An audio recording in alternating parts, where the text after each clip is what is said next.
ಮುಂದೆ ಬರುವಂತಹ ದಿನಗಳಲ್ಲಿ ನಮ್ಮದೇ ರಾಜ್ಯದಲ್ಲಿ ನಮಗೆ ನಮ್ಮದೇ ಕನ್ನಡ ಮೀಡಿಯಂ ಶಾಲೆಗಳು ನೋಡಲಿಕ್ಕೆ ಸಿಗದೇ ಇರಬಹುದು. ಯಾಕೆ ಈ ರೀತಿ ಹೇಳ್ತಾ ಇದ್ದೀನಿ ಅಂದರೆ, ರೀಸೆಂಟ್ ಆಗಿ ಪ್ರಜಾವಾಣಿ ನ್ಯೂಸ್ ಪೇಪರ್ನಲ್ಲಿ ಒಂದು ಆರ್ಟಿಕಲ್ ಪಬ್ಲಿಷ್ ಆಗಿತ್ತು. ಆರ್ಟಿಕಲ್ನ ಪ್ರಕಾರ 2025-26ನೇ ಶೈಕ್ಷಣಿಕ ವರ್ಷದಲ್ಲಿ ಧಾರವಾಡ ಜಿಲ್ಲೆಯಲ್ಲಿ 1ರಿಂದ 10ನೇ ತರಗತಿಯಲ್ಲಿ 3,13,000 ವಿದ್ಯಾರ್ಥಿಗಳು ಓದ್ತಾ ಇದ್ದಾರೆ. ಸೊ ಈಗ ಗೆಸ್ ಮಾಡಿದ್ರಲ್ಲಿ ಎಷ್ಟು ವಿದ್ಯಾರ್ಥಿಗಳು ನಮ್ಮ ಕನ್ನಡ ಮೀಡಿಯಂ ಶಾಲೆಗಳಲ್ಲಿ ಓದ್ತಾ ಇದ್ದಾರೆ? ಕೇವಲ 1,23,000 ವಿದ್ಯಾರ್ಥಿಗಳು. ಅಂದರೆ 2 ಲಕ್ಷ ವಿದ್ಯಾರ್ಥಿಗಳು ಸಾವಿರಾರು ರೂಪಾಯಿ ಹಣವನ್ನು ಕೊಟ್ಟು ಇಂಗ್ಲಿಷ್ ಮೀಡಿಯಂ ಪ್ರೈವೇಟ್ ಸ್ಕೂಲ್ಗಳಲ್ಲಿ ಕಲಿತಾ ಇದ್ದಾರೆ.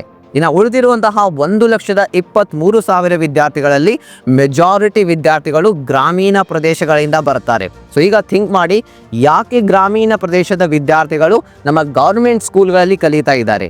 ಯಾಕೆ ಅಂದರೆ ಗ್ರಾಮೀಣ ಪ್ರದೇಶಗಳಲ್ಲಿ ಹತ್ತಿರದಲ್ಲಿ ಯಾವುದೇ ಇಂಗ್ಲಿಷ್ ಮೀಡಿಯಂ ಪ್ರೈವೇಟ್ ಸ್ಕೂಲ್ಗಳು ಇಲ್ಲ.